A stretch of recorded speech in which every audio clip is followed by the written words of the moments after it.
Hi hello welcome to Telugu సండయం. గోవా నుంచి వచ్చాక ఫస్ట్ ఇంటర్వ్యూ అనమాట. నేను వెల్కమ్ బ్యాక్ టు హైదరాబాద్.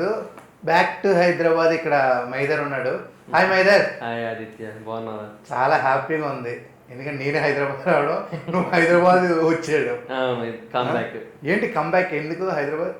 అంటే ఇంకా ఇండస్ట్రీకి బాగా దూరం అయిపోతున్న ఫీలింగ్ వచ్చింది కొంచెం వైజాగ్లో ఉండడం వల్ల. అంటే 2023 దాకా ఇక్కడే ఉన్నా.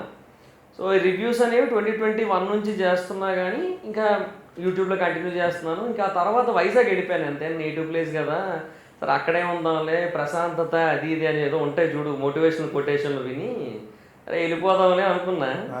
కాకపోతే మరీ బాగా గ్యాప్ వచ్చేస్తున్న ఫీలింగ్ కలిగింది ఇండస్ట్రీకి. ఏదో మధ్య మధ్యలో వచ్చాను, తేజ సజ్జా అన్నది, కిరణ్ అన్నది, ఆ తర్వాత బెల్లంకొండ శ్రీనివాస్ గారిది, వీళ్ళందరూ ఇంటర్వ్యూస్ చేశా కానీ ఎక్కడో ఏదో మిస్సింగ్ ఫీలింగ్ ఉంది. సో అందుకనే ఒక పాడ్కాస్ట్ ఛానల్ స్టార్ట్ చేసి so let's explore the industry అన్నట్టుగా వచ్చానమాట. ఆల్రెడీ ఇంటర్వ్యూస్ స్టార్ట్ చేసావా? స్టార్ట్ చేశాను. ఫస్ట్ ఒక యూట్యూబ్ ఎలాగైనా, అంటే పాడ్కాస్ట్ అంటే అది వేరు. ఇప్పుడు ఇది ఇంటర్వ్యూ ఏంటంటే మోస్ట్లీ Q&A ఉంటుంది. Podcast discussion. ఓకే, అంటే మోస్ట్లీ డిస్కషన్ ఉంటుంది. ఒక టాపిక్ తీసుకోవడం, నువ్వు నేను దాని గురించి డిస్కస్ చేయడం. లైక్ మన ఇద్దరం జబర్దస్త్లో చేసాం, జబర్దస్త్ గురించి డిస్కస్ చేయడం. లేదంటే మన ఇద్దరికి మూవీస్ గురించి బాగా తెలుసు, అది డిస్కషన్. లేదంటే ఇద్దరం IPL పిచ్చోళ్ళం, ఇద్దరం IPL గురించి డిస్కస్ చేస్తాం. ఇవన్నీ చేసేది ఈ పాడ్కాస్ట్. ఇప్పుడు ఇది ఒక ఫ్యాషన్ అయిపోయింది కాబట్టి ఇది పెట్టి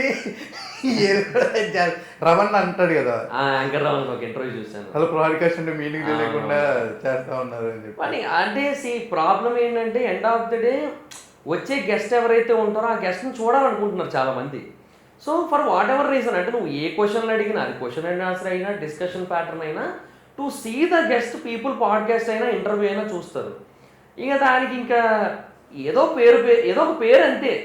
it's all about introducing that person and ఆ పర్సన్ని కొంచెం కొన్ని మాటలు మాట్లాడించడం ఆ పర్సన్ చేత. ఎండ్ ఆఫ్ ది డే అదే మెయిన్ కాన్సెప్ట్. దానికి పేర్లు మారాయి. ఈరోజు మొన్నటిదాకా ఇంటర్వ్యూ అన్నారు, ఈరోజు పాడ్కాస్ట్ అన్నారు, రేపు అన్న రోజు ఇంకోటి ఏదో పేరు పెడతారు. చిట్ చాట్ అంటారు, లేదంటే ఓపెన్ హార్ట్ అంటారు, లేదంటే ఓపెన్ కిడ్నీ అంటారు, ఓపెన్ లివర్ అంటారు. ఏదో ఉంటాయి. ఎవరు ఇన్స్పిరేషన్? అంటే ఇప్పుడు హైదరాబాద్ రావటానికి ఎవరైనా ఇన్స్పిరేషన్ తీసుకున్నాం, లేకపోతే వద్దురా ఆయన ఇంతకుముందు ఎలా చేసామో అలాగే అని? అలా ఏం లేదు. బ్యాక్ టు హైదరాబాద్ వస్తే కొంచెం ప్రీమియర్స్ కూడా పడతాయి ఇక్కడ. వైజాగ్ బేసిక్గా ఏదో అంటే డైలాగుల్లో వాటిల్లో బాగానే ఉంటుంది చెప్పుకోవడానికి. అందరూ కూడా Vizag next biggest zone for film industry అని చెప్పి చెప్తారు, కానీ ప్రీమియర్లు అసలు వరస్ట్గా ఉంటాయి అక్కడ. ఇప్పుడు ఈ డెకాయిడ్ సినిమా ఉంది, అడ్యూసేషన్ అన్నది, ఇక్కడ ప్రీమియర్ ముందు రోజు నైట్ పడింది. మరి ప్రెస్ ప్రీమియరో మరి పెయిడ్ ప్రీమియర్ నాకు ఐడియా లేదు, కానీ పడింది. అక్కడ మార్నింగ్ 10 o'clock షో పడింది వైజాగ్లో. ఇక్కడ 8:30కి రివ్యూలు పడిపోయింది. అక్కడ నేను పెట్టేసరికి 1 గంట అయిపోయింది. సో 4 గంటలు చాలా. నీకు బలం అంటేనే అది కదా, అదే రివ్యూ అనేది చెప్తే నీ ఛానల్కి బలం, నీకు బలం అదే. అది కొంచెం లేట్ అయ్యేసరికి ఫాస్టెస్ట్ ఫింగర్స్ ఫస్ట్ కదా ఎక్కడైనా. సో అందుకని ముందు పెట్టాలి, అది లేట్ అవుతుంది. ఇంకా అది కూడా రీజన్ అని వచ్చా, అదే మెయిన్ మోటివేట్ చేసింది నన్ను ఇప్పుడు. ఓ నైస్. ఆ 30,000 40,000 ఫ్లైట్ టికెట్లకి తగలేకుండా ఇక్కడే ఉండి ఫోన్లే. ప్రీమియర్స్ ఇక్కడ కూడా నైట్ ప్రీమియర్స్ కూడా బాగానే పడుతున్నాయి, కొంచెం జీవోలు లేట్ అవుతున్నాయి కానీ బట్ బాగానే పడుతున్నాయి అంతే. ఓకే, ఇది మ్యారేజ్ అయిపోయింది. మ్యారేజ్ అయిన తర్వాత ఏంటి బాగా కొన్ని ఏవో తగ్గాయి నార్మల్, నీ యూట్యూబ్కి కానీ కొన్ని ఇవే అయ్యాయి అని అందరూ అంటారు. నార్మల్ ఈ వరకు నువ్వు చెప్పాలి కదా. అది మనుషులు అంటే బేసిక్గా ఇండివిజువల్ ప్రాబ్లమ్స్ లేడీస్కి అంటించడం అనేది ఎప్పటి నుంచో ఉన్నది. ఇది సామెత ఉంటుంది తెలుసు కదా, మనం ఎలా వెళ్తుంటే పైనుంచి కాయపడింది వెళ్ళడానికి కాయపడింది అని ఒక సామెత ఉంటుంది అన్నమాట. అలాగే ఇప్పుడు బేసిక్గా యాపిల్ పడే టైంకి న్యూటన్ కూర్చున్నాడు అంతే. న్యూటన్ కూర్చున్నాక యాపిల్ పడలే. అది బేసిక్గా న్యూటన్ కూర్చున్నాడు, యాపిల్ పడింది. సో అక్కడ ఆ టైంకి ఆ గ్రావిటీ గురించి న్యూటన్ కనుక్కోవాలని రాసింది, అందుకే పడింది అంటారు. అట్లా కాదు, అది అంతే. అదొక టైం లైన్, అది అట్లా అవ్వాలని అంతే, అయిపోద్ది అంతే. ఏం చెప్తుంటావు ఇప్పుడు చందు మీద చాలా మంది ఇలాంటి కామెంట్ చేసినప్పుడు? ఏం లైట్, తను పట్టించుకోదు, నేను పట్టించుకోను, ఇద్దరం పట్టించుకోము. సో మా పని మేము చేసుకుంటూ వెళ్ళిపోతాం. మా బ్లాగింగ్ ఛానల్లో బ్లాగులు పెట్టుకుంటూ హ్యాపీగా మా మటుకు మేము ఉన్నాం. చందు కూడా ఛానల్ క్రియేట్ చేసి అసలు నీకంటే ఎక్కువ అక్కడే కనిపిస్తున్నట్టున్నావు కదా. అంటే కొంచెం బ్లాగింగ్లో అప్పుడప్పుడు కనబడుతున్నాను, మరి మీకు మిగతావి చేస్తూనే ఉన్నాను. హైదరాబాద్ వచ్చాక పాడ్కాస్టే కాదు ఇంకా చాలా ఛానల్ స్టార్ట్ చేశాను. అవునా, సూపర్. నిన్ను ఇన్స్పిరేషన్ తీసుకుని చాలా మంది ఉన్నారు. నామినేషన్ కూడా ఒకసారి చెప్పాడు, నువ్వు ఒకరిని ఇన్స్పిరేషన్గా తీసుకున్నావు అప్పట్లో. అప్పట్లో నాకు కొంతమంది, మరి విక్రమాదిత్య గారి ఇన్స్పిరేషన్ నాకు ఫస్ట్లో. స్టార్టింగ్లో విక్రమాదిత్య గారి ఇన్స్పిరేషన్ మళ్ళీ చెప్తా. అది ఆయన మొన్న ఒక వీడియో కూడా చేశారు, అంటే క్రియేటర్ స్పాట్ లైట్ అని ఒక సిరీస్లో ఆయన మీద చేసినప్పుడు కూడా ఆయన మళ్ళీ ఫోన్ చేశారు నాకు, అప్పుడు కూడా మాట్లాడుకున్నాం. కాదు ఆయన అప్పట్లో అంత క్రేజ్, ఇప్పుడు మళ్ళీ ఎందుకు బాగా డౌన్ అయిపోయింది? డౌన్ కాదు అంటే ఆయన ఆపేసారు, ఆయన చేయట్లేదు కదా ఇప్పుడు. మధ్యలో యూ వాంట్ సమ్ అని చెప్పి కుకింగ్ వీడియోస్ ఏవో చేశారు కొన్ని. సో ఆ తర్వాత అంటే ఆయనకి ఫుడ్ అంటే బాగా ఇష్టం. లైక్ నేను ఆయన ఒక 2 times అట్లా కలిసినప్పుడు బేగంపేట గ్రీన్ పార్క్ ఉంది కదా, అక్కడ సండే బఫే టైంలో కలుస్తాం. 2 సార్లు కలిసినప్పుడు అక్కడే కలుస్తాం. సో ఆయన మంచి ఫుడీ, నేను మంచి ఫుడీ. సో అందుకని అదే బెస్ట్ ప్లేస్ మాకు కలవడానికి అనిపిస్తే అక్కడ ఎప్పుడైనా ఎందుకంటే మళ్ళీ స్టార్ట్ చేయండి అడిగాను. నేను చాలాసార్లు అడిగాను చూద్దాం బ్రో ఎందుకు ఆఫీసర్ ఏమన్నా లేదని చెప్పారా? లేదు అంటే చెప్పారు, బట్ అది ఆయన పర్సనల్ ఇంట్రెస్ట్. ఓకే. సో అది ఇంకా ఆయనే ఎప్పుడైనా రివీల్ చేస్తే బాగుంటుంది. సరే. సో అది ఇంకా నేను చెప్పాలనుకోవట్లేదు, బాగోదు కూడా. ఆయన అడుగుదాం. సరే, ఇప్పుడు నార్మల్గా నువ్వు ఒక షాప్ పెట్టావు, కేఫ్ వైజాగ్ మంచి ప్లేస్లోనే పెట్టావు. వైజాగ్లో పెట్టా, 4 నెలలు అస్సాంకి వెళ్ళింది. అది అస్సాంకి వెళ్ళటానికి కారణం ముందు నువ్వు ఇంటర్వ్యూలు ఇచ్చినప్పుడు దాన్ని హైలైట్ చేసుకోకపోవడం మైనస్. బేసిక్గా నీకు కూడా చెప్పనా, నేను హైదరాబాద్ వచ్చాను 4 రోజులు. ఆ వచ్చినప్పుడు నేను ఇంటర్వ్యూలు అందరికీ మెసేజ్ పెట్టింది అదే, అన్నా నేను దీనికోసం దర్ఫీ కేఫ్ గురించి మాట్లాడడానికే వచ్చా, మీరు ఎప్పటి నుంచో అడుగుతున్నారు కదా. సో ఎట్లాగో నాకు ఇప్పుడు కొంచెం అవసరం ఉంది, ఈ కేఫ్ గురించే నేను మాట్లాడాలి, మెయిన్ హైలైట్ నాది ఇదే, నా పాయింట్ ఇదే. సో ఇది కాకుండా ఇంకేమైనా వేరే కూడా కంటిన్యూ చేద్దాం, కొంచెం లెంత్ ఉంటుంది కాబట్టి ఇంటర్వ్యూ అంటే, అంతా దీని గురించి అంటే అవ్వదు కాబట్టి అట్లా చేద్దాం అన్న. అది 2% 5% ఉంది ఇంటర్వ్యూలో నీతో సార్. అదే అంటున్నా, నీది ఎట్లా అయిపోయింది టీవీ అదే ఛానల్ పేరు ఎందుకులే కానీ, అప్పుడు చేసినప్పుడు 2 ఫోన్ కాళ్ళకి సగం అయిపోయింది. ఆదిరెడ్డి గారి కోటి, అన్వేష్ గారి కోటి, ఇద్దరిదే అయిపోయింది అక్కడ. సో ఇంకా తర్వాత దీని గురించి మాట్లాడింది తక్కువ. నేను ఎవరు ఒక ఆయన అదే కొంచెం పేరు బాగా నానుతూ ఉంటుంది అందరిలో, సో రోషం ఎక్కువ అని చెప్పి చెప్తుంటారు ఆయన. సో అర్థమై ఉంటుంది. సో ఆయనతో కూడా నేను అదే చెప్పి వచ్చాను, అన్న దీని గురించే అన్న అని చెప్పి. ఆయన మొదలు పెట్టడం మెసేజ్ పెట్టావు, జబర్దస్త్ గురించి బాంబు పేలుస్తావా అని చెప్పి ఇంటర్వ్యూ మొదలు పెట్టారు. అన్న దర్ఫీ ఎటేటో పోయింది అనమాట. అట్లా అది ప్రాబ్లం. నేను దాని గురించి అనుకున్నా. ఓకే, ఇంటర్వ్యూస్ లో అక్కడ కొంచెం మిస్టేక్ అయిపోయింది పక్కకి. మొత్తం దర్ఫీలో ఎలాంటి మిస్టేక్ జరిగింది, అసలు ఏం చేశావు? చాలా మిస్టేక్లు చేశాను, చాలా మిస్టేక్. చెప్పు. ఇప్పుడు నీలాగా ఇప్పుడు నువ్వు చాలా కష్టపడ్డావు, సంపాదించావు, అదంతా ఒక దర్ఫీతో పోగొట్టావు. ఇక మిగతా వాళ్ళు కూడా చాలా మంది ఇప్పుడు ఇన్ఫ్లుయెన్సర్ వాళ్ళు ఎలాంటి బిజినెస్ అంటున్నారు, వాళ్ళకి నువ్వు చెప్పాలంటే? జనరల్గా నేను చేసిన పెద్ద మిస్టేక్ ఏంటో తెలుసా, నా ఇన్వెస్ట్మెంట్ నేను అనుకున్నది 30.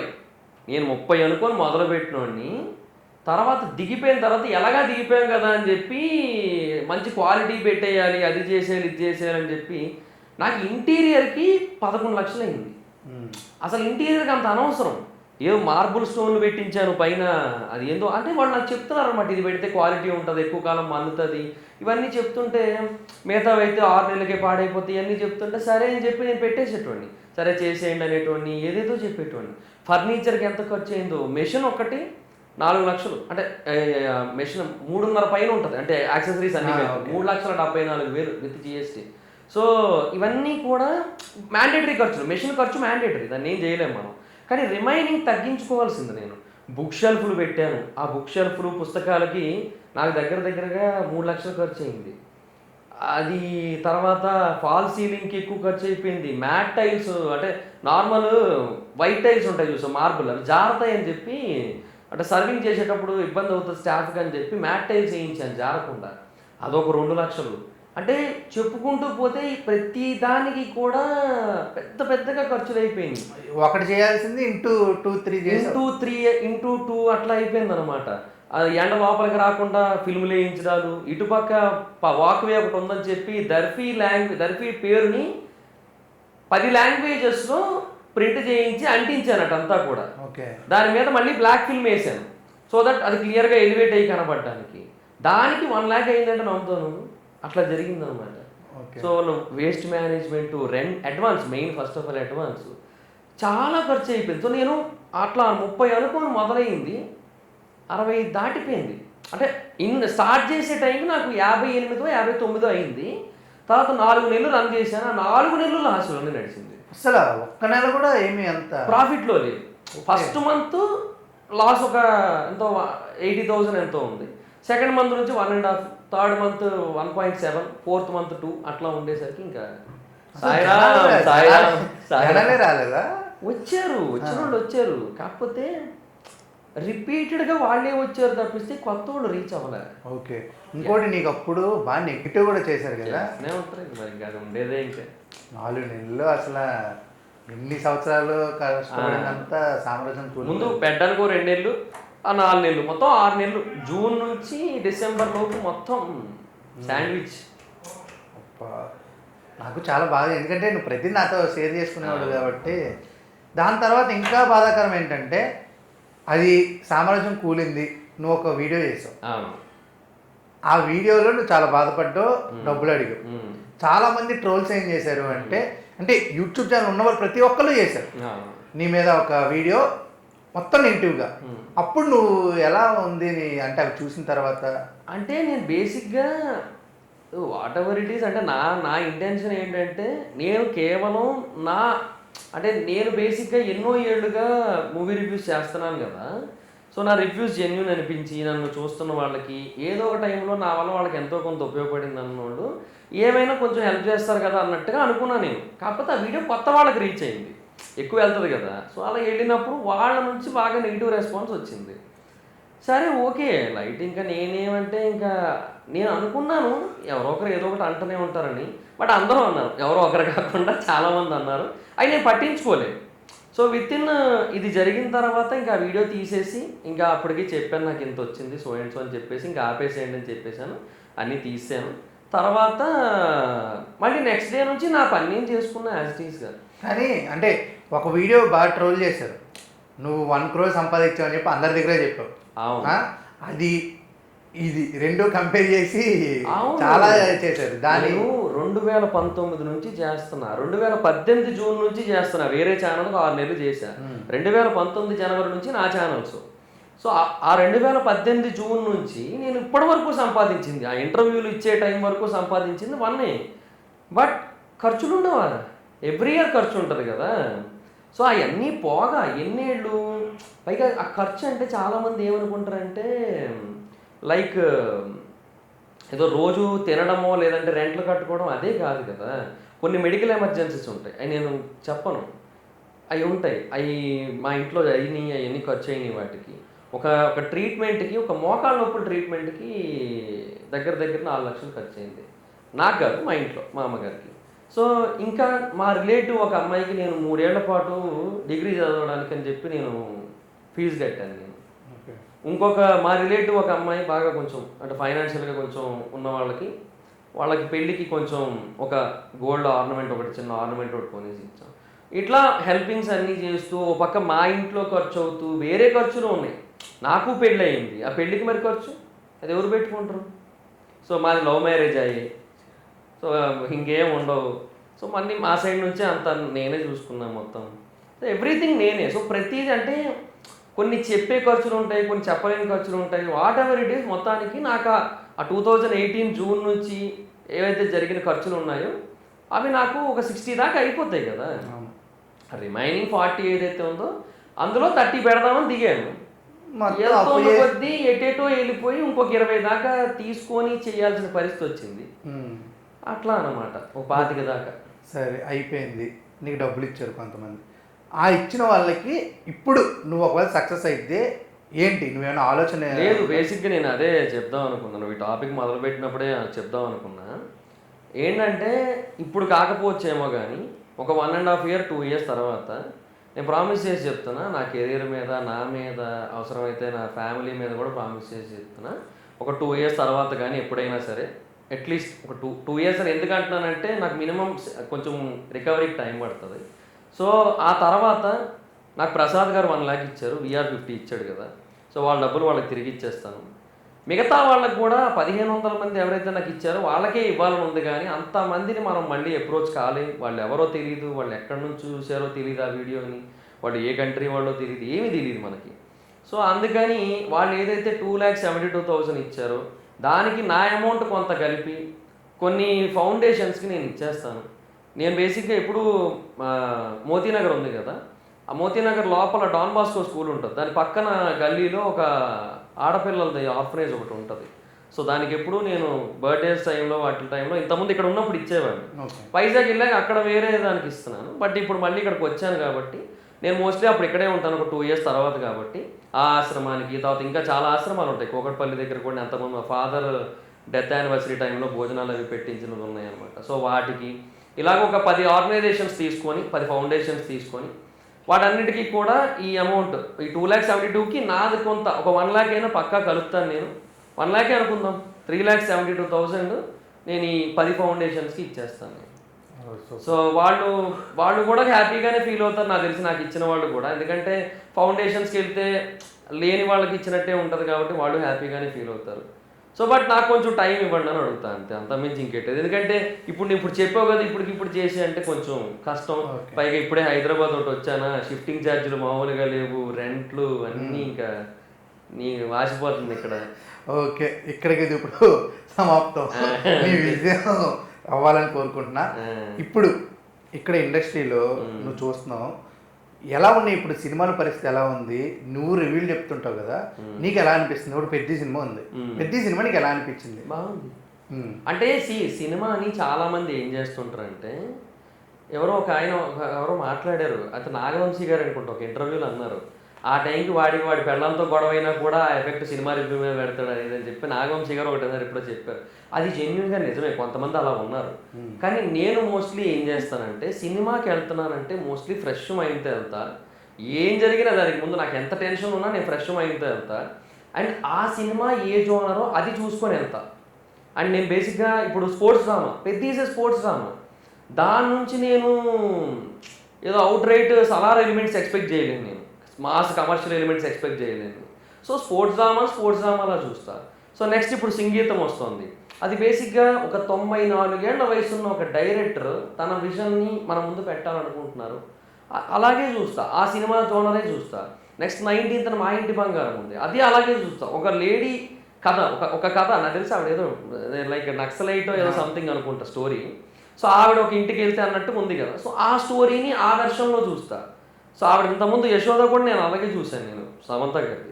సో ఒక కథని ఆ కథ సినిమాలాగా చూడటం అనేది చాలా ఇంపార్టెంట్. సో చాలామంది ఏంటంటే ఎప్పుడు కంపారిజన్స్ మోస్ట్లీ వస్తాయి. సినిమా చూసినప్పుడు మనకి ఎప్పుడైనా స్క్రీన్ ప్లే కానీ స్టోరీ కానీ సినిమాతో మ్యాచ్ అయితే అప్పుడు కంపేర్ చేసుకోవడం ఓకే. సినిమాకి వెళ్ళే ముందే కంపేర్ చేసుకోవద్దు, ఇది ఇలాగా అది అలాగా అని అనుకోకుండా జస్ట్ ఇప్పుడు డ్రాగన్ గ్లిమ్స్ వచ్చిందా, చాలామంది అంటే పాజిటివ్గా మెజారిటీ పీపుల్ ఉన్నారు, 95%, 99% బాగా. ఆ 1% పీపుల్ ఎట్లా అంటే ఏది ఇది సలార్ లాగే ఉంది, ఏది ఇది కేజీఎఫ్ లాగే ఉంది, సో ఆ సెట్లోనే మళ్ళీ తీసారా, ఇట్లాంటి మాటలు కూడా వస్తున్నాయి. ఎందుకని? సో వన్స్ మూవీ చూసిన తర్వాత మనకి ఏదైనా సిమిలారిటీ ఉందా కేజీఎఫ్తో కానీ డ్రాగన్తో? స్టైల్ వేరు, సబ్స్టెన్స్ వేరు. సో స్టైల్ అనేది ఒక్కొక్క డైరెక్టర్కి ఒక్కొక్క స్టైల్ ఉంటుంది. సో మనం దాన్ని డిసైడ్ చేయలేం, దాన్ని మనం కాదని చెప్పలేం. సందీప్ రెడ్డి వంగ గారిని ఆయన స్టైల్ మార్చుకోమంటే ఆయన మార్చుకోరు కదా. సో ప్రశాంత్ నీల్ గారు ఆయన స్టైల్ మార్చుకోరు. ఇక ఆయనే చెప్తున్నాడు dragon is my last this kind of cinema అని చెప్పి. డ్రాగన్ తర్వాత మళ్ళీ సలార్ 2, KGF 3 తీసి ఇంకా ఆయన మళ్ళీ ఈ స్టైల్ సినిమాలు తీయరు ఆయన. సో డన్, ఆయన 3 సినిమాలు తీశారు ఇట్లా, ఓకే, దాంట్లో ఏముంది, అది ఆయన స్టైల్. అది సందీప్ రెడ్డి వంగ గారు స్పిరిట్ తీస్తున్నారు, స్పిరిట్ తర్వాత మళ్ళీ యానిమల్ పార్క్ ఉంటుంది, యానిమల్ పార్క్ యానిమల్ కింగ్డమ్ ఉంది 3వ పార్ట్, అందరికీ తెలిసిందే. సో ఈ స్పిరిట్ కూడా యూనివర్స్, కాప్ యూనివర్స్ అంటున్నారు, అది కూడా పార్ట్ 2 వస్తుంది వేరే స్టోరీతో, లైక్ ఇండియానా జోన్స్ లాగా. చెప్పలేము అది ఎంతవరకు ముందుకెళ్తుందో మనం చెప్పలేము. బట్ ఆఫ్టర్ దట్ అంటే ఈ స్పిరిట్, యానిమల్, ఈ తర్వాత అల్లు అర్జున్ గారితో ఒకటి ఎప్పటి నుంచో ఉంది, అది ఎప్పుడో 2023లో అనౌన్స్మెంట్ ఇచ్చారు, ఫోటో ఒకటి రిలీజ్ చేసి, అది వెళ్ళిపోయిందో తెలియదు కానీ ఉంటుంది మొత్తానికి ఏదో టైంకి. సో అది వేరేగా ఉండొచ్చు, అది ఆయన ఇప్పుడు ఆయన సినిమాలాగా రాయల్ డ్రాస్టిక్గా అంటే లైక్ మరీ డీప్గా వెళ్ళకపోవచ్చు. ఆయన బేసిక్గా యానిమల్ బాగా హిట్ అయితే నేను ఇంకా డీప్గా వెళ్తాను అన్నారు స్టోరీ టెలింగ్లో, స్పిరిట్గా అదే ఉంటుంది నాకు తెలిసి. సో దాని తర్వాత మార్చచ్చు ఆయన, అది డైరెక్టర్ చాయిస్. అది ఇప్పుడు నేను అదే అని రాజమౌళి గారు బాహుబలి 2 ఒక ఏమంటారు దాన్ని, పౌరాణికం కాదు దాన్ని ఎట్లా చెప్పాలి, దాన్ని ఫ్యాంటసీ సినిమా తీశారు. RRR ఇస్ నాట్ ఫ్యాంటసీ కదా, RRR ఏంటంటే ఒక పీరియడ్ డ్రామా. సో అది ఆయన ఇష్టం, ఆయన ఆ జోనర్లు మార్చుకుంటూ వెళ్ళారంటే అది ఆయన ఇష్టం. ఇప్పుడు ఏంటి ఏకంగా సైఫై హిస్టారికల్ సినిమా. సో అట్లా ఉంది. సో ఇట్లా ఆయన నచ్చినట్టు ఆయన జోనర్లు మార్చుకుంటున్నారు. అందరూ మార్చాలి అని లేదు. సో ఇలాగా సినిమాని చూసే విధానం ఆ సినిమాకి తగ్గట్టు ఉంటే బాగానే ఉంటుందని నా స్ట్రాంగ్ ఫీలింగ్. సో అలా లేకపోవడం వల్ల ఎస్పెషల్లీ సోషల్ మీడియాలో యూట్యూబ్, ఇన్స్టా, ట్విట్టర్ వీటిల్లో ఇది లేకపోవడం వల్ల కొంత నెగిటివిటీ వస్తుంది. కానీ పెద్దీకి ఉత్తరాంధ్రలో నాన్ ట్రిపులర్ రికార్డ్స్ ఉన్నాయి ఇప్పుడు 6 daysకి. నాన్ ట్రిపులర్ పుష్ప 2 కూడా జస్ట్ ఒక మార్జినల్ నెంబర్స్తో దాటింది. సో మరి ఇంకా ఏముంది, గ్రౌండ్ లెవెల్లో ఆడియన్స్ మైండ్ సెట్ ఇది.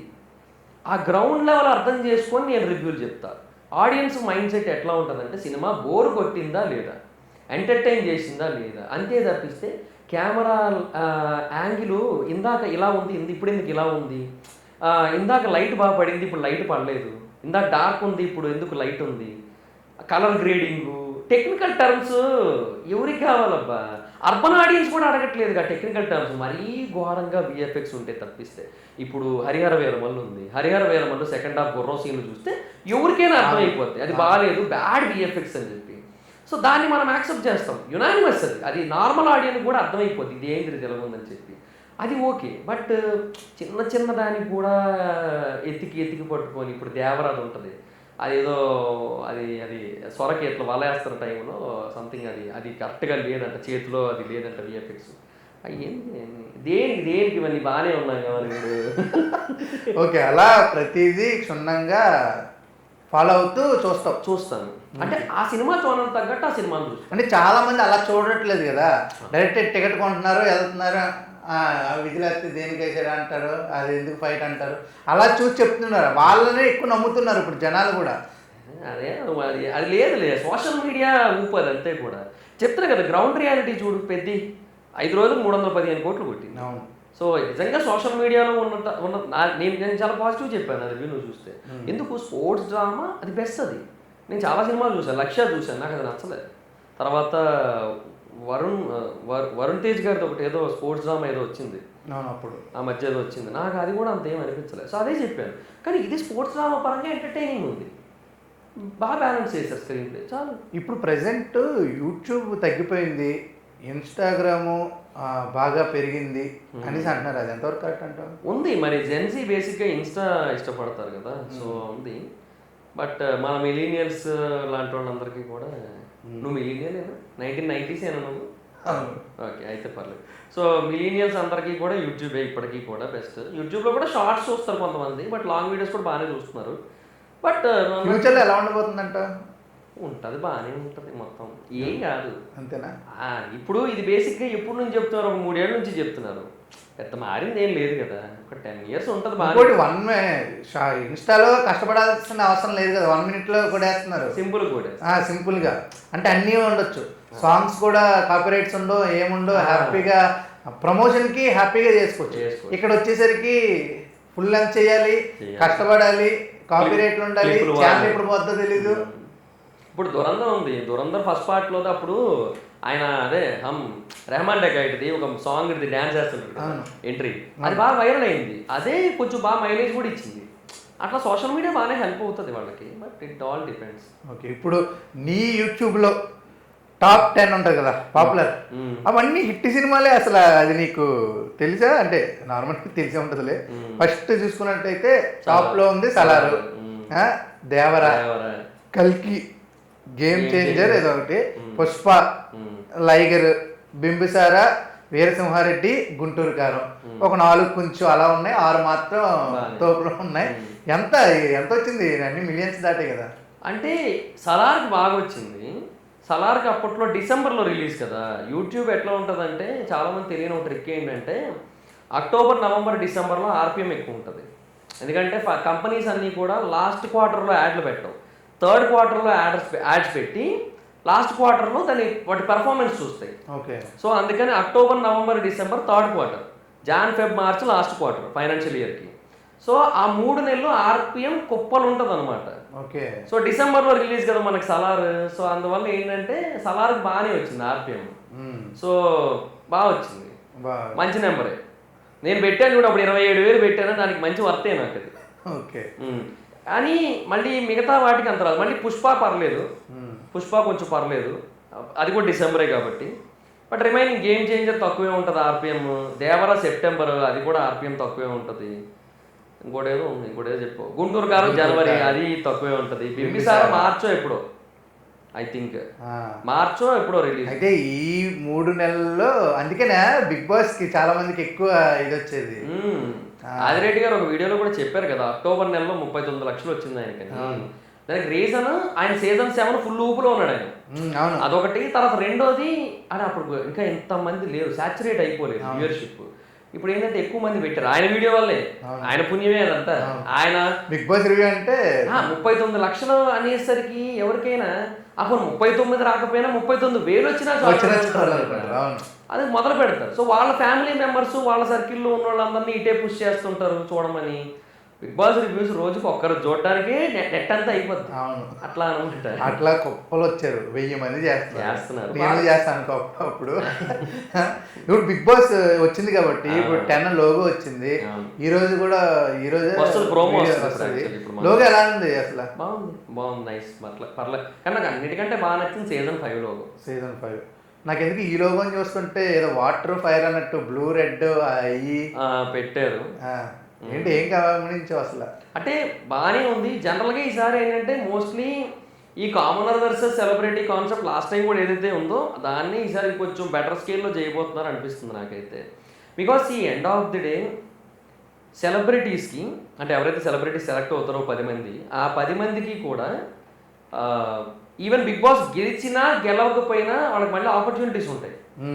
కానీ కామనర్స్ అనేటి వాళ్ళకి కొంచెం ముందుకు వెళితేనే, లైక్ ఒక టాప్ 7 టాప్ 10 దాకా వెళ్తేనే they will get a decent opportunities and better following ఇన్స్టాగ్రామ్లో వాటి. నేను నా రివ్యూస్ ఛానల్ ఉంది మైదా బిగ్ బాస్ రివ్యూస్, అందులో కూడా అదే చెప్తుంటే ఎప్పుడు కూడా కామనర్ అనే వ్యక్తి గెలిస్తేనే బెటర్ అటెన్షన్ ఉంటుంది. ఆ గెలుపు దాకా వెళ్ళి ఓడిపోయినా అటెన్షన్ ఉండదు. సో అందుకు ఎలాగా లాస్ట్ టైం కళ్యాణ్ గెలిచాడు. Kalyan is the real commoners winner. Pallavi Prashant వచ్చాడు కానీ కామనర్ అని చెప్పి కొంచెం నాకు ఎందుకు యాక్సెప్ట్ చేయబుద్ది అయ్యింది. బికాస్ తనకు అప్పటికే 5 lakh ఫాలోవర్స్ ఉన్నారు, ఇన్స్టా యూట్యూబ్ 3 lakhs ఉన్నారు. Kalyan is the real commoner. 15 ఆదిరెడ్డిని కూడా అన్నావు కదా అప్పుడు. ఇప్పుడు వెనక్కి తీసుకుంటున్నా ఆ మాటలు, వెనక్కి తీసుకుంటే. ఎందుకంటే నేను కూడా ఒక వీడియో చేస్తాను తర్వాత నా రివ్యూస్ ఛానల్లో. ఆదిరెడ్డి గారితో లాస్ట్ సీజన్ అయిపోయిన తర్వాత ఒకరోజు మాట్లాడా. అంటే ఆయనే చేశారు జనరల్గా ఒక పర్పస్ మీద. అంటే జనరల్గా ముందు మెసేజ్ చేసుకున్నాం, తర్వాత ఆయన కాల్ చేశారు, వాట్సాప్ కాల్ చేశారు. 2 hours మాట్లాడుకున్నాం. ఆ 2 గంటల్లో ఆయన నాకు చాలా విషయాల్లో కళ్ళు తెరిపించాడు ఆయన. సో అప్పటి నుంచి నా మైండ్ సెట్ మారింది. అప్పటి నుంచి మారింది. ఫైనాన్షియల్ సిచ్యువేషన్ కూడా అప్పటి నుంచే మారింది. వర్స్ట్ ప్రాబ్లం అది వేరే విషయం. సో ఆయన చెప్పిన కొన్ని మాటలు బాగా ఇన్స్పైర్ చేసినాయి నన్ను. ఆ ఇన్స్పిరేషను ఇప్పుడు ఈ సీజన్ రివ్యూస్లో ఖచ్చితంగా ఉంటుంది నాకు. అంటే ఎందుకు అంత నెగిటివిటీ, మనసులో నెగిటివిటీ పెట్టుకొని ఏం చేసుకుంటాం? ఎండ్ ఆఫ్ ది డే వాళ్ళ లైఫ్ వాళ్ళది, మన లైఫ్ మనది. ఆ రివ్యూస్ వాళ్ళు బయటకు వచ్చి రివ్యూస్ చూసుకుంటే వాడు చేసిన తప్పుని మనం క్వశ్చన్ చేయాలి తప్ప వాళ్ళని, వాళ్ళ క్యారెక్టర్ని కాదు. అంతే అనిపించింది నాకు. ఎందుకంటే అది నాకు క్లారిటీ వచ్చింది. నేను బేసిక్గా అంతకుముందు కొన్నిసార్లు నాకు తప్పు అనిపించేది. నాకు ఏంటంటే గీతు ఏదైనా మిస్టేక్లు చేసింది సీజన్ 6 టైంలో తమ్నేల్ ఏమని పెట్టేవాడిని, గీతు చీతు అంటున్నారు అట్లా పెట్టేటోడిని. సో ఇవన్నీ నాకు కరెక్ట్ అనిపించలే. నేనే రియలైజ్ అయ్యా ఇవన్నీ కరెక్ట్ కాదని చెప్పి. సో ఫ్రమ్ నౌ ఆన్వర్డ్స్ ఏదైనా కొంచెం బెటర్గా మంచిగా మాట్లాడుకుందాం అని ఫిక్స్ అయ్యాను. ఈ దశ అవతారం బిగ్ బాస్ మారిపోతుంది, నా అవతారం మారుతుంది. ఇంకోటి కూడా ఇది ఆటలో సవాల్ కాదు, ఆటే సవాలు. కొత్తగా ఉంది. ఎలా ఉండబోతుంది ప్యాటర్న్? నువ్వేమన్నా బేసిక్ గా తెలిసింది. కొన్ని ఉన్నాయి, లీక్స్ వచ్చినాయి నా దాకా, ఉన్నారు చెప్పారు. మాకు అంటే ఏం లేదు, బేసిక్ గా ఈసారి ప్రీవియస్ సీజన్స్ లో పెట్టిన టాస్కులు మోస్ట్లీ రిపీట్ చేయొద్దు అనుకుంటున్నారు. సూపర్. ఒకటి. రెండు, అది మిడ్ నైట్ టాక్స్ మనకి ఎక్కువ చూపించరు లైవ్ లో. అవును, ఈసారి ఈ సీజన్ ఎక్కువ చూపించరంట. మిడ్ నైట్ చూపించరు, అంటే చూపిస్తారు, ఎక్కువ చూపించరు. అది మనకి ఎపిసోడ్ లోనే వచ్చేలా చూసుకుంటారంట ఎంతో కొంత. ఎందుకంటే మిడ్ నైట్ టాక్స్ అనేది మోస్ట్ బిగ్గెస్ట్ కంటెంట్ అయిపోతుంది వాళ్ళకి. అంటే అందరూ లైవ్ చూస్తున్నారు, ఎస్పెషల్లీ యూట్యూబర్స్ అంతా లైవ్ చూస్తున్నారు, ఎస్పెషల్లీ మిడ్ నైట్ టాక్స్ చూస్తున్నారు, బాగా చూస్తున్నారు. ఎందుకంటే అక్కడే గాసిప్స్ వస్తాయి, గాసిప్స్ ఎక్కువ వస్తున్నాయి అక్కడ. రాత్రిపూట కూర్చొని దెయ్యాలు తిరిగే టైంలో మాట్లాడుకుంటుంటారు రాత్రి 12-1 గంటకి. ఆ టైంలో వాళ్ళు మాట్లాడుకున్నప్పుడు వాళ్ళకే తెలియకుండా నిజాలు చెప్పేస్తున్నారు బయట. వాడు ఇలా చేశాడంట, వీడు ఇలా చేశాడు. ఇది తప్పు కదా అని చెప్పి. సో బ్యాక్ బిచ్చింగ్ ఎక్కువైపోతుంది. సో జనరల్గా బ్యాక్ బిచ్చింగ్ని కొన్నిసార్లు మనం అపోజ్ చేసాం, సీజన్ 6 దాకా వాటి దాకా అపోజ్ చేసాం. బట్ సీజన్ 7 నుంచి కూడా బ్యాక్ బిచ్చింగ్ కొంతవరకు అంటే లైక్ ఎట్లా అంటే అవతల పర్సన్ తప్పు చేసినట్టయితే వీళ్ళు బ్యాక్ బిచ్చింగ్ చేసినా కరెక్టే అంటున్నారు. సో అదొకటి అయిపోయింది అనమాట. సో అందుకని బ్యాక్ బిచ్చింగ్ కాన్సెప్ట్ని కూడా వీళ్ళు ప్రాపర్గా తీసుకోవట్లేదు ఆడియన్స్ అని అర్థం చేసుకున్నాక, సో ఈ మిడ్ నైట్ టాక్స్ ఏవైతే ఉన్నాయో ఇవి బేసిక్గా షో ప్యాటర్న్ మార్చేస్తున్నాయి. బేసిక్గా ఇప్పుడు నీకు ఒకటి చెప్తా చూడు. ఇప్పుడు day time live and episode ఈ రెండు కూడా ఒక వెర్షన్లో వెళ్తుంటే నైట్ టైం ఇంకో వెర్షన్లో వెళ్తుంది, మిడ్ నైట్ టాక్స్ ఇంకో సైడ్ వెళ్ళిపోతుంది. So end of the day they want the show to be successful, ఇంకా బెటర్గా సక్సెస్ అవ్వాలి. సో అది కదా కాన్సెప్ట్. సో అందుకని ఆ మిడ్ నైట్ టాక్స్ ఈసారి మనకి అంత ఎక్కువ కనబడకపోవచ్చని అంతర్గత వర్గాల అంతరంగిక సమాచారం. ఇంకేం సమాచారం ఇచ్చాయి ఉన్నాయి అంటే ఇంకా ఉన్నాయి. బేసిక్గా కామనర్స్ 10 మంది, సెలబ్రిటీస్ 10 మంది, అది ఫిక్స్. ఇంకా సో చూస్తున్నారు కొంతమందిని, వాళ్ళు ఆల్రెడీ అప్రోచ్ అయ్యారు. సో ఇంకా ఎవరు వస్తే బాగుండు అంటే నీ దృష్టిలో? ఇప్పుడు ఏదో బయట పేర్లు వచ్చాయి, 15 మంది 20 మంది వచ్చాయి, వీళ్ళు వస్తే బాగుంటుంది అని చెప్పి నీ వెర్షన్ చెప్పు నాకు, వాళ్ళ పేర్లు చెప్పి. అంటే నాకు బేసిక్గా అలా ఏం లేదు, బట్ కళ్యాణ్ వస్తే బాగానే ఉంటుంది. లైక్ వసంతి కళ్యాణ్ మన మ్యాడ్ ఫర్ ఈచ్ అదర్ గెలిచారు కదా, కళ్యాణ్ బాగానే ఉంటుంది. ఎందుకంటే కొంచెం ఫైర్ ఉంటుంది మనిషిలో. సో ఆ మనిషి ఎప్పుడు ఎట్లా రియాక్ట్ అవుతారో కూడా తెలియదు. ఆ person mad for each other గెలిచిందంటే చాలా గ్రేట్ అనిపించింది నాకు అసలు. వసంతి గారు కూడా అదే చెప్పారు కదా. అదే అంటున్నా. సో నిజంగా చాలా డిఫరెంట్ పర్సనాలిటీ. సో ఆ పర్సనాలిటీ వస్తే షో ఇంట్రెస్టింగ్ ఉంటుంది, అదొకటి. తర్వాత నాకు శివాజీ గారు అంటే ఒక కంటెస్టెంట్ కావాలి నాకు. శివాజీ గారు అంటే ప్రభాకర్, ఆయన ఏమన్నా సరిపోతాడేమో. ఏమో మరి, అంటే ఆయన అలాగే ఉంటాడు. గేమర్ కాదు మనకు కావాల్సింది, గేమ్ చేంజర్ కావాలి. గేమ్ చేంజర్ అంటే మరి ఇప్పుడు ధోని లాగా క్యాప్టెన్ మేకర్ కావాలి, క్యాప్టెన్ కాదు. అంటే ధోని క్యాప్టెన్ మేకర్ రెండులే, బట్ క్యాప్టెన్ మేకర్ కూడా తను. ఎవరు వచ్చింది, ఏమైనా పేరు వచ్చిందా నీకు? ఏం వచ్చిన పేర్లు నాకేమంత ఈయనలాగా అయితే ఏం అనిపించలేదు నాకైతే. బట్ చూద్దాం. అగ్ని పరీక్ష ఏది గీతా మాధురి గారు అంటున్నారు, ఎంతవరకు వచ్చే ఛాన్స్? రాహుల్ ఉంటాడు, ఈసారి కొంచెం మారుద్దాం అనుకుంటున్నారు. లాస్ట్ టైం పెట్టిన ముగ్గురిని కాకుండా ఈసారి మారుద్దాం అనుకుంటున్నారు. వాళ్ళు కూడా రాటాక వీల్లేదు, ఎందుకంటే వాళ్ళు వేరే ఛానల్లో కామెడీ షోలో ఉన్నారు. టక్మన్ రాటాక అదొకటి ఉంటుంది. తర్వాత వీళ్ళ డేట్లు వాళ్ళ డేట్లు క్లాష్ అవుతాయి. అగ్ని పరీక్ష మళ్ళీ రోజు షూట్ ఉంటుంది, అదొకటి ఉంటుంది. ఇప్పుడు అగ్ని పరీక్ష చూసుకున్నట్టయితే గీతా మాధురి అయిన వస్తుంది, అలాగే రాహుల్ సిప్లిగంజ్, శివాజీ గారు, శ్రీముఖి యాంకర్ అని వస్తుంది. అది ఎప్పుడు ఉంటుంది. యా, అవి లేకుండా ఇంకా మా టీవీ షోలు అంటే ఊహించుకోవడం కూడా కష్టంగానే ఉంది. సుమా గారు ఎలా అయితే అనుకుంటాము. ఇంకా ఒకప్పుడు సుమా గారు ఈటీవీ ఎలా, స్టార్ మహిళ, క్యాష్, ఇప్పుడు సుమాట అట్లా ఎట్లాగో ఇంక ఇట్లా అక్కడ కూడా అంతే అనమాట. సో ఇంకా శ్రీముఖి అక్క లేకుండా కష్టం. వీళ్ళు కూడా మారుతారు. ఎలా ఉంటుంది అంటే ఇప్పుడు వీళ్ళ కనుక వస్తే ఎవరు సరే మనం గీతా మాధురి వీళ్ళ ఏమో లాస్ట్ సీజన్ అంత ఫైర్ ఉంటుంది అనుకోవట్లే నేను. అంటే బిందు మాధవి గారు కొంచెం ఫైరే ఉంటారు. స్ట్రైట్ ఫార్వర్డ్ లో అభిజిత్ పర్ఫెక్ట్ ఉంటాడు. ఎంటర్టైన్మెంట్ నవదీప్ బేసిక్గా బ్యాలెన్స్ అయింది లాస్ట్ టైం. ఇప్పుడు రాహుల్ అన్న అంత ఎంటర్టైన్ చేస్తాడా అన్న ఒక క్వశ్చన్ ఉంది. గీతా మాధవి గారు బిందు మాధవి గారిలా కొంచెం ఫైర్ గా ఉంటారా అన్నది కొంచెం డౌట్ ఉంది. శివాజీ గారు తోపు. శివాజీ గారు వీళ్ళిద్దరిని మించి డామినేట్ చేస్తారు, అదొకటి ఉంది నాకు మైండ్ లో. బట్ అది సీజన్ 7 కూడా నాకు ఆయనే గెలవాలనుంది. ఫైనల్ గా శివాజీ గారు చెప్పేదే గెలిచే అవకాశం ఉంటది అనిపిస్తుంది. అంతే అంతేనా? ఇప్పుడు అంటే నీకు నార్మల్ గా తెలుసు కదా, ఎప్పుడు స్టార్ట్ అవుద్ది అంటావు? ఈ అగ్ని పరీక్ష ఆగస్ట్ లో స్టార్ట్ అవుతుంది. ఇప్పుడు ఇంకొక ఈ వాళ్ళ నుంచి స్టార్ట్ అవుతుంది. ఈ జూన్ 10th నుంచి ఒక 10 days మోస్ట్లీ అప్లికేషన్ పెట్టుకోవచ్చు. ఈ బేసిక్ ఇంటర్వ్యూయింగ్ ఉంటుంది కదా, అదంతా కూడా జూలై 1st week లో ఉంటుంది. జూలై 2nd week నుంచి షూటింగ్ స్టార్ట్. అగ్ని పరీక్ష ఒక 20 days అట్లా షూట్ చేస్తారు. ఈసారి 3 weeks 4 weeks పెడతారు అంటున్నారు అగ్ని పరీక్ష. లాస్ట్ టైం 2 weeks పెట్టారు, ఈసారి కొంచెం పెంచుతారట. సో దట్ ఇంకొంచెం ఎక్కువ టెస్ట్లు పెట్టచ్చు. అండ్ అగ్ని పరీక్ష ఈసారి స్టార్ మాలో వస్తుంది, ఓన్లీ హాట్స్టార్. ఇప్పుడు స్టార్ మా హాట్స్టార్ రెండు వస్తాయి. సో టీవీ ఆడియన్స్ అంటే బేసిక్ గా కళ్యాణ్ అనే పర్సన్ కామన్ ఆడియన్స్ కి, రూరల్ ఆడియన్స్ కి బాగా కనెక్ట్ అయ్యాడు. అర్బన్ సంగతి పక్కన పెట్టాడు, రూరల్ లో పీక్స్ అసలు మనోడి కనెక్టివిటీ. ఎస్పెషల్లీ విజయనగరం, ఆ శ్రీకాకుళం, వైజాగ్ ఈ సైడ్ రూరల్ ఏరియాస్ అన్నిటికీ పీక్స్ లో కనెక్ట్ అయిపోయాడు మనిషి. వాళ్ళు టీవీ చూసారనుకో హత్తుకుంటారు అట్లా అనమాట. సో ఇట్లాగే మళ్ళీ ఈసారి వచ్చిన వాళ్ళకి కూడా ఈ కామన్ టీవీ ఆడియన్స్ కనెక్ట్ అవ్వడం కోసం అని చెప్పి స్టార్ మాలో కూడా టెలికాస్ట్ చేస్తారు అగ్ని పరీక్ష. సో అది బాగుంటుంది నాకు తెలిసి. నేను ఒకరికి సపోర్ట్ చేస్తే మా చెల్లి కాల్ చేసి నువ్వు వాళ్ళకే ఓటు అని చెప్పి నా చేత వేయించేది. ఇంక చెల్లి నుంచి ఇంకేం చేస్తావు వేసేవాడిని అట్లా. ఓకే, అలా ఉంటుంది ఫార్మాట్. నేను అగ్ని పరీక్షలో ఉన్నప్పుడు కూడా నేను కొంచెం హరిత హరీష్ బాగా కాంట్రవర్షియల్, కళ్యాణ్ కొంచెం డీసెంట్ అన్నట్టే ఇంప్రెషన్ ఉండేది. సో అదే జరిగింది లాస్ట్కి. ఇప్పుడు నువ్వేమన్నా బిగ్ బాస్కి అంటే ఇంతకుముందు చెప్పు, నువ్వు అన్ని షోల మీద ఇలా ఇలా ఇలా వేసావు. ఇప్పుడు గ్రౌండ్ లెవెల్ నువ్వు చూసుకున్నట్టయితే ఏమనిపిస్తుంది నీకు ఆ మాటలన్నీ? వెనక్కి తీసుకుంటే బెటర్ అనిపిస్తుంది. ఎందుకు? ఎందుకంటే ఒకటి కొన్ని నేను రియలైజ్ అయ్యా ఐ మిస్టేక్స్ అని. ఫస్ట్ ఆఫ్ ఆల్ ఇప్పుడు జబర్దస్త్ పరంగా నేను లాస్ట్ టైం ఏదైతే కొన్ని మాట్లాడానో ఆ క్యాస్ట్ అదంతా, ఆ టైంలో నేను అది ఫేస్ చేసినప్పుడు, అంటే నేను ఒక టీమ్ లీడర్గా ఉన్నప్పుడు, నేను జీవనన్న ఉన్నప్పుడు నాకు ఎక్కడో అంటే నేను అనుకున్నది చేయలేకపోతున్నాను అనే ఫ్రస్ట్రేషన్లో మేబీ అట్లా ఫీల్ అయ్యి ఉండొచ్చు. నేను అవన్నీ నేను వెనక్కి తీసుకుంటున్నాను. ఎందుకంటే తర్వాత చాలామంది మాట్లాడారు, కొంతమంది మెయిన్ వాళ్ళు కొంతమంది ఫోన్ చేశారు, మాట్లాడారు. సో ఇది ఇలా జరిగింది, అది అలా జరిగింది, సో అండ్ సో అది అన్నీ చెప్పారు. తర్వాత అలాగే ఆ ఫుడ్ రిలేటెడ్ ఇష్యూ గురించి ఒక దగ్గర మాట్లాడాను నేను. సో ఎగ్ గురించి ఇష్యూ అయిందని చెప్పి, సో దాని గురించి నాకు మళ్ళీ క్లారిటీ ఇచ్చారు. అది జరిగింది రాజ్ కుమార్ అన్న విషయంలో కాదు, వేరే ఆర్టిస్ట్ విషయంలో జరిగితే రాజ్ కుమార్ అన్న ఇనిషియేషన్ తీసుకున్నారని. సో ఇలాగా విష్ణుప్రియ అండ్ ఈవెన్ విష్ణుప్రియ విషయం గురించి కూడా మాట్లాడాను నేను. సో అది నాకు తర్వాత నిద్రన్న భర్తన్న ఇప్పుడు అంటే అప్రోచ్ లేదు, కాంటాక్ట్ లేదు.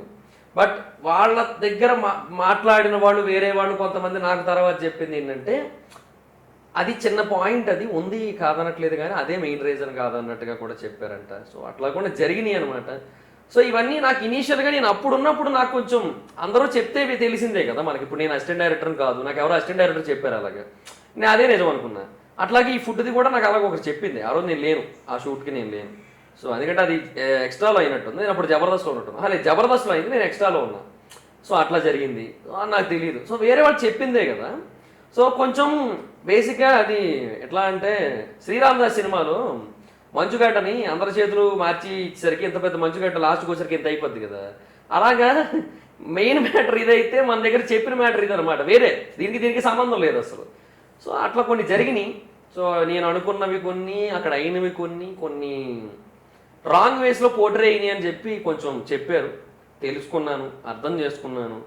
మనిషి అంటే మంచివాడని అర్థమైంది. సర్లే ఇంకని చెప్పి నేను అవన్నీ రియలైజ్ అయ్యి వెనక్కి తీసుకుందాం అనుకున్నా. బట్ ఇంకా అప్పటికీ మళ్ళీ వైజాగ్ వెళ్ళిపోయాను నేను. మళ్ళీ ఇంటర్వ్యూలో స్కోప్ లేదు, ఏం లేదు కదా. సో ఇంకా మళ్ళీ అందుకని ఇంక ఎక్కడా చెప్పే అవకాశం రాలేదు. ఇంకా ఫైనల్గా ఇప్పుడు చెప్తున్నా.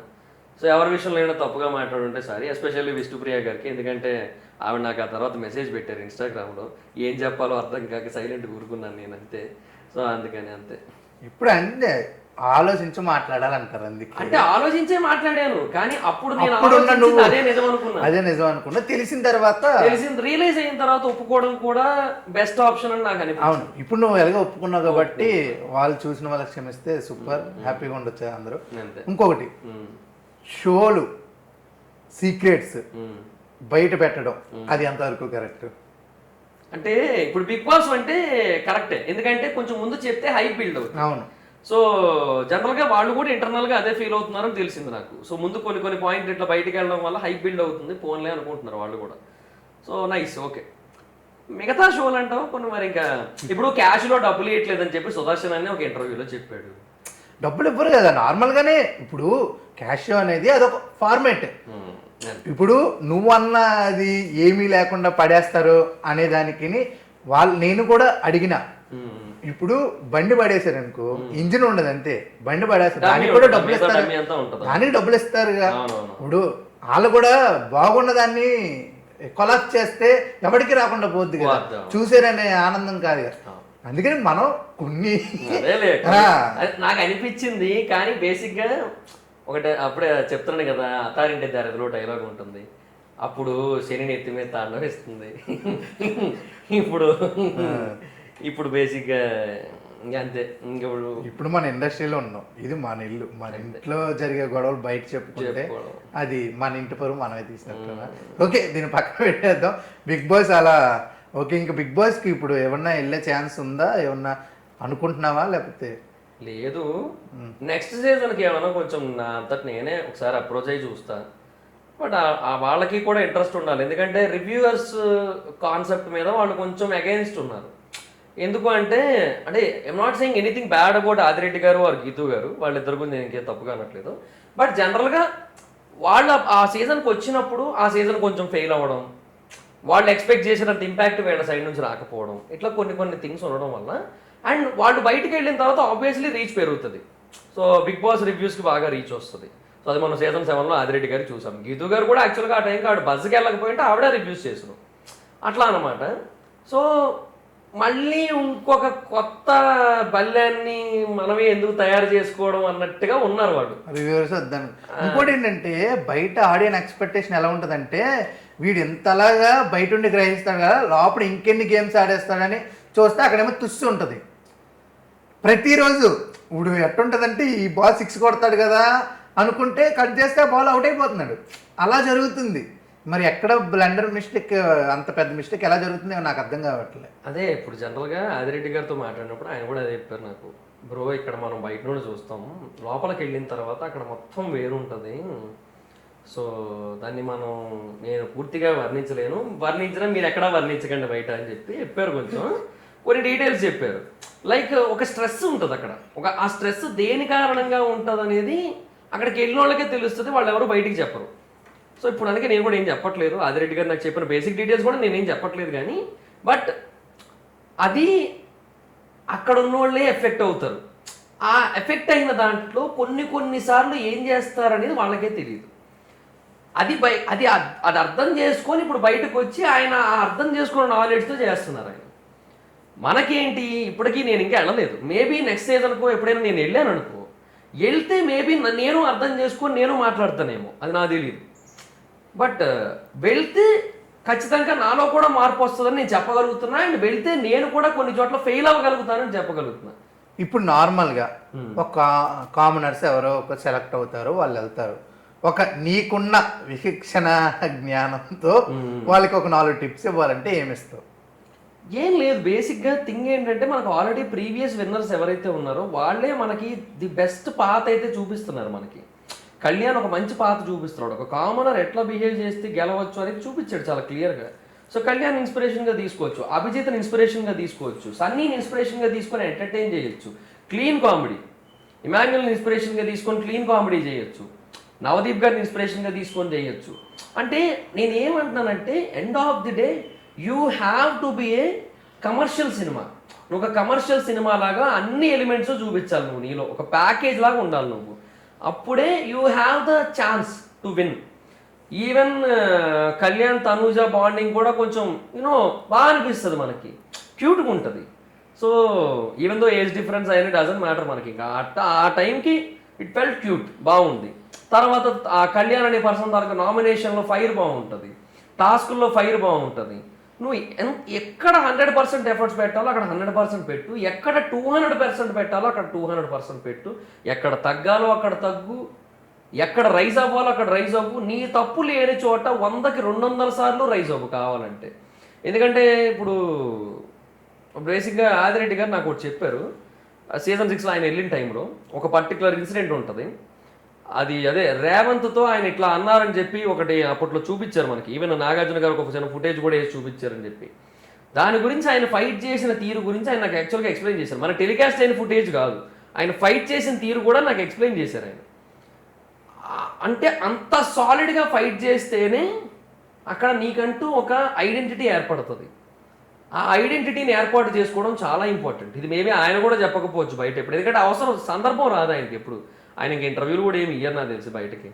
సో సందర్భం రాదు కాబట్టి ఆయన చెప్పరేమో. నేను కూడా ఇది మంచిగా చెప్తున్నాను, నేనేం చెడు చెప్పట్లా. ఫైట్ ఫర్ యువర్ సెల్ఫ్, నీ గురించి నువ్వు పోరాడు. నీ గురించి నువ్వు పోరాడిపోతే బయట నీ ఫ్యాన్స్ ఎవరు పోరాడతారు, అది కాన్సెప్ట్. మావాడైతే చేయలేదంటే తప్పై ఉండొచ్చు అంతే అనుకుంటారు కదా.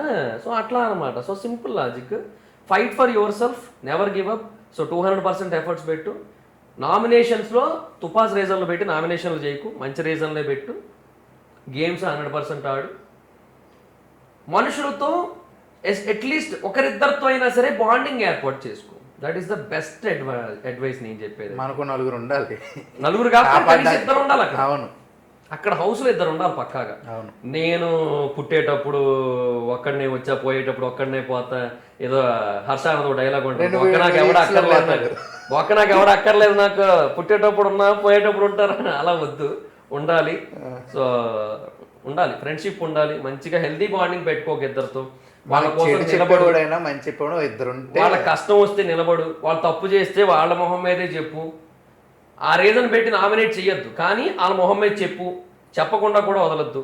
వాళ్ళు ఫ్రెండ్ కదా అని చెప్పి తప్పు చేస్తే కత్తితో పొడిచిన తర్వాత ఆడెక్కడ పొడిచాడు, జస్ట్ ఆ కత్తిని వాళ్ళ కడుపులో దాచిపెట్టాడు అంతే, ఇట్లా చెప్పకూడదు అనమాట. అట్లా ఇవన్నీ కూడా ఏంటంటే ఒక మిక్స్డ్ ఎలిమెంట్స్, మిక్స్డ్ ప్యాకేజ్, ఇవన్నీ కూడా చేస్తే అబ్సల్యూట్ బీస్ట్. అసలు నేను ఇంకా కొట్టేటోడు ఉన్నాడు. సూపర్. ఇవైతే అస్సలు మర్చిపోవద్దు. ఫైనల్గా మనకి ఈ 9 సీజన్స్ మనం కమీడియన్ గురించి ఇది అవుతుంది, అంటే వాళ్ళు ఎంత చేసినా గెలవరు అనేది గట్టిగా వస్తున్న ఈ ఆరోపణ బయట చాలా మంది అంటున్నారు. నువ్వు ఎనాలిసిస్ చేసిన ప్రకారం, ఎందుకంటే నీకు ఆల్రెడీ ఫుల్ గుర్తుంటుంది ఫస్ట్ సీజన్ నుంచి ఇప్పుడు వరకు, నీ అవగాహన ఏంటి అసలు? నువ్వు నేను ఒప్పుకోను నేను దాన్ని. ఇప్పుడు సన్నీ కమీడియన్ కాదు ఒక రకంగా. సన్నీ అన్న కామెడీ చాలా చేశాడు ఆయన. కామెడీ చేసేవాళ్ళే కమీడియన్స్. పర్టికులర్గా కమీడియన్ కేటగిరీ అంటే ఏం లేదు. ఇప్పుడు నువ్వు బేసిక్గా ఇప్పుడు కళ్యాణే ఉన్నాడు, కళ్యాణ్ ఒక ఆర్మీ జవాన్, మేబీ తను అక్కడికి వెళ్ళిన తర్వాత తను కామెడీ చేస్తుంటే తను కూడా కమీడియన్ కేటగిరీకి వస్తాడు. సన్నీ అన్న చాలా కామెడీ చేశాడు, ఆయన కూడా కమీడియనే. కాకపోతే ఏంటంటే కమీడియన్తో పాటుగా you have to show the hero skills or heroine skills. Hero material అంటే హీరోయిన్ లేదులేండి, కానీ ఆడవాళ్ళైనా సరే హీరోసే, లేడీ హీరో మేల్ హీరో అంతే తేడా. So you have to show the hero potentiality, నీలో నా హీరో స్కిల్స్ని చూపించాలి కామెడీతో పాటుగా. సో అప్పుడు నువ్వు గెలుస్తావు. ఇమాన్యుల్లో నువ్వు కమెడియన్గా 100% చూసావు, 200% చూసావు. గట్టిగా మాట్లాడుకుంటే ది బెస్ట్ ఎవర్ కమెడియన్ అన్న ఫీలింగ్ కలుగుతుంది. ఈవెన్ అవినాష్ అని నవదీప్ అని అనుకుంటూ డామినేట్ చేసిండు ఇమాన్యుల్. కానీ you have to show that hero skills. అది ఎక్కడో ఇమాన్యుల్లో మిస్ అయింది సంహో. అది కళ్యాణ్లో కనబడినవి ఇక్కడ మిస్ అయింది. అది మనకి మనం ఏం చేయలేము మరి దానికి. సో అట్లాగే అవినాష్ అన్నలోనే మిస్ అయినాయి, అట్లాగే రోహిణి గారిలో మిస్ అయినాయి, తేజాలో మిస్ అయినాయి, అట్లా అందరిలోనే మిస్ అయినాయి. చంటన్నలో మిస్ అయినాయి. చంటన్నలో బేసిక్గా కమీడియన్ మిస్ అయ్యాడు ఫస్ట్ ఆఫ్ ఆల్. తర్వాత ఫైర్ ఎక్కువ ఉంది అందులో ఆయనలో, అది మిస్ఫైర్ అయింది అంతే. ఈసారి సీజన్ గట్టిగా ఉండబోతుందని తెలుస్తుంది. మనోళ్ళు కూడా ఒక ఇద్దరు వెళ్తున్నారు అంటున్నారు మరి. చూద్దాం. మన ఈయన ఉండదుగా కంపల్సరీ, అప్పుడు కూడా మన రైస్ కింగ్ వెళ్తాడు అంటున్నారు. Rice king walking rice king అంటే నోగరాజు. అదే నోకరాజులో రాకేష్ అనే పేరు కూడా వస్తుంది, రాకేష్ ఎందుకంటే చేశారు కాబట్టి. చూద్దాం, ఎవరు వెళ్ళినా మనం అందరికీ సపోర్ట్ చేస్తాం. అందరూ మంచోళ్ళే అంతే, ఎవరైనా మిస్టేక్స్ చేస్తే తప్ప అప్పటి వరకు అందరూ మంచోళ్ళే. సో తప్పులు చేసినాడు, అది కూడా నేను నేర్చుకున్న ఒక పెద్ద లెసన్. ఆదిరెడ్డి గారు నాకు నేర్పించిన ఒక పెద్ద లెసన్ ఇప్పుడు ఇక్కడ చెప్తున్నా. ఒకడు ఆ రోజు తప్పు చేశాడంటే ఆ రోజే తప్పు చేసినట్టు. ఆ ఎపిసోడ్లో వాడు తప్పు చేసినాడు, వాడి జీవితం అంతా తప్పు కాదు, వాడి క్యారెక్టర్ అంతా తప్పు కాదు, 105 రోజులు వాడు తప్పు కాదు. అదొక్కటి నేర్పించాడు ఆయన. అంటే రివ్యూస్ చెప్పేవాళ్ళు అది గుర్తుపెట్టుకోండి, ఎందుకంటే అది కాకుండా ఆ తప్పుని నువ్వు సీజన్ మొత్తం ఆడి మీద చూపిస్తూ ఉంటారు. నెగిటివ్ అనే అనిపిస్తాడు. నేను ఇంతకుముందు లాగాను, నేను ఇంతకుముందు అదే చేశాను సీజన్స్. ఇప్పుడు పల్లవి ప్రశాంత్ విషయంలో మటుకు ఎందుకు నేను అతన్ని పాజిటివ్గా చూద్దామన్నా నాకు రావట్లేదు, ఎందుకంటే బయటకు వచ్చాక కూడా ఆయన అలాగే బిహేవ్ చేశాడు కాబట్టి. సో అది ఉంది, బట్ అందుకే నేను దాన్ని యాక్సెప్ట్ చేస్తా. So the way he entered అనేది బ్యాడ్గా అనిపిస్తుంది నాకు ఎందుకు. ఆ ఇన్స్టాగ్రామ్ ఇన్ఫ్లుయెన్సర్గా వచ్చినా బాగుండు, ఒక ఫార్మింగ్ ఇన్ఫ్లుయెన్సర్గా వచ్చినా బాగానే ఉంది పని, అది కూడా లేదు. సరే ఇప్పటికే ఆయన నేను ఒప్పుకోను, కానీ బట్ జనరల్గా సీజన్ 8 టైంలో కానీ సీజన్ 9లో కూడా ఒకరిద్దరి విషయంలో, అంటే ఇనీషియల్గా ఇప్పుడు సంజన గారు ఇనీషియల్గా ఆవిడ ఏదైతే కొన్ని కంపు చేసేది ఫుడ్ దొంగతనం చేసినప్పుడు, ఆవిడ మీద నాకు ఆ ఇంపాక్ట్ చాలా రోజులు ఉండిపోయింది. బట్ తర్వాత ఆవిడ మంచి చేసిన రోజు కూడా ఈ రోజు బాగానే ఉంది, ఈవిడ ఆ రోజు ఎందుకు అలా చేసింది అన్నది కరెక్ట్ కాదని నాకు ఇప్పుడు రియలైజ్ అయ్యా. ఆ రోజు ఆవిడ మంచిగా చేసింది, మంచిగా మాట్లాడుకుంటే ఏమైపోయింది. ఆ రోజు మంచి చేసినప్పుడు, బాగా ఆడినప్పుడు, బెటర్గా పర్ఫామ్ చేసినప్పుడు, ఒక 5 నెలల క్రితమే పిల్లల్ని కానీ వాళ్ళని ఇంట్లో వదిలేసి వచ్చి ఆ బాధని మోస్తూ కూడా ఒక పక్క ఇక్కడ ఆడడం అనేది ఎంత గొప్ప, అలా ఆడడం అనేది ఎంత గ్రేట్, అది హైలైట్ చేసుకుంటే అయిపోద్ది కదా. అది మానేసి ఈ రోజు ఇలా బాగానే ఆడింది కానీ మొన్న మటుకు ఆ రోజు గుడ్లు దొంగతనం చేసింది, అసలు ఈవిడ ఇప్పటిదాకా ఉండడం కూడా కరెక్ట్ కాదు, ఆ రోజే వెళ్ళిపోవాల్సింది ఆవిడ, ఏదో ఇప్పుడు ఉన్నారు కాబట్టి ఇప్పుడు ఏదో ఇట్లా చేస్తోంది, ఇప్పుడు ఏదో పాజిటివ్గా మాట్లాడుతున్నారు కానీ ఇది కరెక్ట్ కాదు అనే మాట రావద్దు. ఆ రోజు ఆవిడ బాగా ఆడింది, ఆవిడ తోపు ఆ రోజు, అది ఆవిడ రోజు కూడా నువ్వు లాగేసుకుంటానంటే ఎట్లా? అది నాకు రియలైజ్ అయ్యాను, నేను చాలా రియలైజ్ అయ్యాను. నా రివ్యూస్ ఈ సీజన్ చాలా మారుతాయి. ఓకే, నువ్వు చెప్పిన తర్వాత ఇప్పుడు నేను రియలైజ్ అవ్వాల్సి వస్తుంది, నిజం. మనం ఎలా చెప్పాలి ఏంటి అని చెప్పి. అంటే బిగ్ బాస్ మీద రివ్యూస్ అన్న పేరు పెడుతున్నందుకు, సినిమా మీద రివ్యూ అని పేరు పెడుతున్నందుకు డోంట్ ఎవర్ సే ఒపీనియన్స్ అని అర్థం చేసుకున్నాను. సినిమాని నేను ఎప్పుడు అదే చేస్తాను, సినిమాకి నేను ఎప్పుడు రివ్యూ ఇస్తాను, ఒపీనియన్ కాదు. నా ఒపీనియన్ నేను ఒక 2023 నుంచి చెప్పడం మానేశాను, రివ్యూనే చెప్తున్నా, ప్యూర్ రివ్యూ ఉంటుంది నాది, ఇట్స్ నాట్ ఒపీనియన్.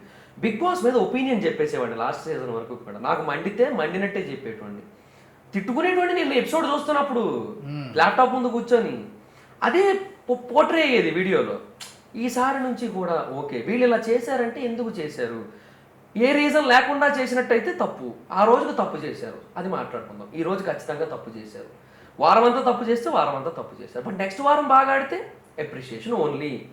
తప్పుగా అంటే అప్రిషియేట్ చేసి ముందు వారం దాన్ని మళ్ళీ లాక్కొని వచ్చి మిక్స్ చేయొద్దు, అంతే. సూపర్. నదులనుసంధానంలాగా దాన్ని దీన్ని కలపొద్దు. సూపర్.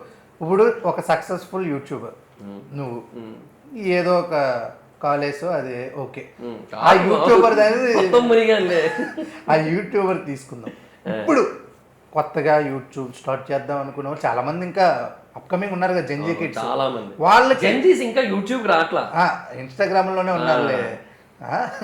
వాళ్ళకి ఏ కంటెంట్ చేస్తే ఎలా వస్తుంది ఇన్కమ్, ఎలాంటి కంటెంట్ వాళ్ళు ఎంచుకోవాలి, వాళ్ళ స్కిల్స్ ఎలా కనిపెట్టాలి వాళ్ళకు వాళ్ళు అనేది ఒక 4-5 ఎగ్జాంపుల్స్ చెప్తే మా first of all best content అంటే, బెస్ట్ నీష్ అంటే ఎంటర్టైన్మెంట్, షార్ట్స్, రీల్స్, ఏదో ఒకటి వాట్ ఎవర్ ఇట్ ఈస్. ఎందుకంటే you will get instant following, మంచి ఫాలోయింగ్ ఉంటుంది దాని త్రూ. కామెడీ రీల్స్ కనుక, కామెడీ ఎంటర్టైన్మెంట్ కనుక చేస్తే, because it is very easy, you can take inspiration from Hindi, English, Tamil, Kannada, Malayalam, లేదంటే తెలుగులోనే చాలామంది ఉన్నారా, వాళ్ళ ఒక సబ్జెక్ట్ని తీసుకో. ఇప్పుడు ఫర్ ఎగ్జాంపుల్ నేను పేరు చూస్తా, అశోక్ వైబ్స్ అని, వైజాగ్ అతని వీడియో చూస్తాను నేను, కొన్ని బాగా చేస్తారు, మళ్ళీ ఉంటాయి కామెడీగా. సురేష్ గురు వీడియోలు చూస్తా, ఇవన్నీ చూస్తుంటాను. సో ఈ అశోక్ గురు బేసిక్గా ఏదో ఒక వీడియో చేశాడు, ఫర్ ఎగ్జాంపుల్ ఏదో పళ్ళ రిలేటెడ్గా ఏదో కామెడీ వీడియో చేశాడు. అది అతనికేం పళ్ళ షాపు లేదు, ఆ పళ్ళ అతన్ని వెళ్ళి మాట్లాడుకొని అడిగి, అన్న ఒక చిన్న వీడియో తీసుకుంటాను ఇక్కడ నుంచొని అన్నట్టుగా చెప్పి అడిగి, అది కూడా ఆఫ్ బిజినెస్ టైంలో, బిజినెస్ మధ్యాహ్నం పూట పెద్ద ఏమి ఉండదు కదా, ఆ టైంలో వెళ్ళి తీసుకొని ఆయన చేసుకుంటున్నాడు. సో ఆ కాన్సెప్ట్ తీసుకో, పళ్ళు రిలేటెడ్గా ఒక కాన్సెప్ట్ తీసుకో, అది నువ్వు ఇన్వెస్ట్మెంట్ ఏం పెట్టక్కర్లే, బయటకు వెళ్తే పళ్ళు షాపులు ఉంటాయి, చెరుకు రసం బళ్ళు ఉంటాయి, ఏదో ఎవరొకరితో ఏదో కాన్సెప్ట్ తీసుకో, దాని రిలేటెడ్గా ఏం చేయాలో ఆలోచించుకో. ఒక గంట కూర్చో, కుప్పల కాన్సెప్ట్లు వస్తాయి. లేదా చాట్ జీపీటీకి ఇవ్వు, ఇది ఇవ్వు, ఈ కాన్సెప్ట్ ఇవ్వు. ఇట్లా నేను ఏదైనా ఒక ఫ్రూట్ రిలేటెడ్గా తెలుగు నేటివిటీకి తగ్గట్టుగా కామెడీ చేయాలనుకుంటున్నాను, నీకు మంచి టాపిక్లు ఇస్తుంది, అది మంచి డీటెయిలింగ్తో ఇస్తుంది, మళ్ళీ దాని స్క్రిప్ట్ కూడా ఇమ్మంటే ఇస్తుంది, అది అలా ఉంటుంది అనమాట. So you have to think about it. ఈ చాట్ జీపీటీని వాడుకో. సో వేరే వాళ్ళ కాన్సెప్ట్లోంచి ఆ మెయిన్ పాయింట్ ఏదైతే ఉందో దాన్ని తీసుకో, దాన్ని తీసుకొని నువ్వు వేరే కాన్సెప్ట్ క్రియేట్ చేసుకో, వేరే కామెడీ లైన్ క్రియేట్ చేసుకో. ఇప్పుడు నేనేమంటానంటే, ఒక సాఫ్ట్వేర్ ఎంప్లాయీల మధ్య జరిగే ఒక కన్వర్జేషన్ గురించి ఒక జోక్ ఫామ్ అయితే, సాఫ్ట్వేర్ ఎంప్లాయీస్ మధ్య 100 కన్వర్జేషన్లు చేయొచ్చు, అది నేను చెప్పేది. అట్లా ఉంటే ఎప్పుడైనా సరే బాగానే ఉంటుంది. So that is what my point is. So ఇది ఒకటి ఎంటర్టైన్మెంట్ బెస్ట్ కాన్సెప్ట్. రెండవది లాంగ్ ఫార్మాట్లో చేస్తాను అంటే జీరో ఇన్వెస్ట్మెంట్తోనే స్టార్ట్ చేయండి. అంటే జీరో ఇన్వెస్ట్మెంట్ అంటే మరీ కష్టం, బేసిక్ మైక్ ఒకటి తీసుకోండి, ఒక 1000 రూపాయలది, మంచి మొబైల్ ఏదైనా ఉంటే పర్లేదు మీ దగ్గర ఆల్రెడీ, లేదంటే మీ ఫ్రెండ్స్ దగ్గర అయినా ఉన్నట్టయితే ఒకసారి ఆయన పిలిచి ఆ టైంకి ఆ వీడియో రికార్డ్ చేసుకొని మళ్ళీ అదేమో మీకు పంపేసుకొని మీ దాంట్లో ఏదో ఎడిటింగ్ చేసుకోండి. పవర్ డైరెక్టర్ బేసిక్గా గూగుల్లో డౌన్లోడ్ చేసుకుంటే క్రాకెడ్ వెర్షన్ ఫ్రీగానే వస్తుంది. సో అది దాంట్లో ఏమైనా ఎడిటింగ్ చేసుకోండి బేసికలీ. అంటే క్యాప్ కట్ ఇలాంటివి వాడుకుంటానన్నా పర్లేదు, మీ ఇష్టం. కైన్ మాస్టర్ అయితే మటుకు ప్రీమియం తీసుకోండి. కైన్ మాస్టర్ ప్రీమియం ఎంతో ఉంటుంది, 3000 ఎంతో ఉంటుంది ఇయర్కి, అంటే నెలకి ఎంత పడుతుంది, 250 ఎంతో పడుతుంది. సో అలా తీసుకోండి, అది కొంచెం అవి తీసుకొని చెయ్యండి. మొదలుపెట్టినప్పుడు ఇవి మోస్ట్లీ ఎంత ఇన్వెస్ట్మెంట్లు అయినట్టు, హార్డ్లీ ఒక 5-10 వేలు ఇంతే, ఇంతకంటే పెద్ద పెద్ద ఇన్వెస్ట్మెంట్లకి వెళ్ళిపోకండి స్టార్టింగ్లో. అలా మొదలుపెట్టినప్పుడు ఫ్యాక్ట్స్ కానీ ట్రెండింగ్ టాపిక్స్ మీద మీ ఒపీనియన్స్ చెప్పండి, అది బేసిక్గా మంచి రెస్పాన్స్ ఉంటుంది. సబ్స్క్రైబర్స్ గ్రోత్ ఫాస్ట్గా ఎక్స్పెక్ట్ చేయకండి, ఎందుకంటే టూ మచ్ ఉన్నారు ఇప్పుడు. సో సబ్స్క్రైబర్స్ ఫాస్ట్గా పెరగరు. ఏదో ఆల్రెడీ ఎగ్జిస్టెన్స్లో ఎప్పటి నుంచో ఉన్న వాళ్ళకి కొంచెం పెరుగుతారు తప్పిస్తే అందరికీ అంత ఈజీ కాదు. బట్ వ్యూయర్షిప్ ఉంటుంది, విల్ గెట్ గుడ్ వ్యూయర్షిప్ ఉంటుంది. తర్వాత ఇంకా ఇంకా బెటర్ కేటగిరీస్ అంటే గేమింగ్ టైం అయిపోయింది, గేమింగ్ సీన్ అయిపోయింది, అసలు దాని జోలికి పోకండి. గేమింగ్ యూనిక్ గేమర్ రాజు గారే కొంచెం ఏదో మెయిన్గా ఉన్నారు కాబట్టి ఆయన నడుస్తుంది, కానీ తెలుగు గేమరు నటాషా వీళ్ళంతా కొంచెం వ్యూయర్షిప్ బాగా తగ్గింది వీళ్ళకి. గేమింగ్ సీన్ అయిపోయింది, సో దాన్ని వదిలేసేయండి, ఆ కాన్సెప్ట్ జోలికి పోకండి. అసలు మీకు నచ్చితే ఇంట్లో ఆడుకోండి అంతే. తర్వాత food blogging is the best concept. ఎందుకంటే జనరల్గా ఆడియన్స్ చాలా ఫాస్ట్గా షేర్ చేసుకునే కంటెంట్, ఇన్స్టా అయినా యూట్యూబ్ అయినా సరే. సో దాన్ని చేసుకోండి. అది మల్టిపుల్ టాపిక్స్, అంటే ఒక వీడియో తీసి రెండింటిలోనే పెట్టేయచ్చు, ఈజీగా దర్జాగా పెట్టుకోవచ్చు. తర్వాత ఏమైనా బ్రాండ్ కొలాబరేషన్స్ కూడా బాగా వస్తాయి. అందులో కూడా మోస్ట్లీ జెన్యున్గా ఉండడానికి ట్రై చేయండి, టూ మచ్ లేపేయకుండా. ఇప్పుడు most of the food influencers అదే చేస్తుంటారు. బట్ కొంచెం జెన్యున్గా ఉండండి, కొంత చెయ్యండి. మరి మీకు ఉండాలి కాబట్టి కొంతవరకు బ్రాండ్ ప్రమోషన్స్ చేయండి. లైక్ రెస్టారెంట్ ఓపెనింగ్ని ప్రమోట్ చేయండి, ఫుడ్ని కాదు, అట్లా అనమాట. రెస్టారెంట్ ఓపెనింగ్ ప్రమోట్ చేయండి, షాప్ ఓపెనింగ్ ప్రమోట్ చేయండి, అట్లా చేసుకోండి, బాగుంటుంది అంతా. సో ఇలా అనమాట. సో ఈ జోనర్ బెస్ట్ ఆప్షన్. మీరు వెళ్ళి స్వామికార్యం స్వకార్యం రెండో అయిపోతాయి. రెస్టారెంట్కి వెళ్ళి తిన్నట్టు ఉంటుంది, ఒక కంటెంట్ క్రియేట్ అయిపోద్ది, అదే అయిపోద్ది. అలా చేసుకోవచ్చు.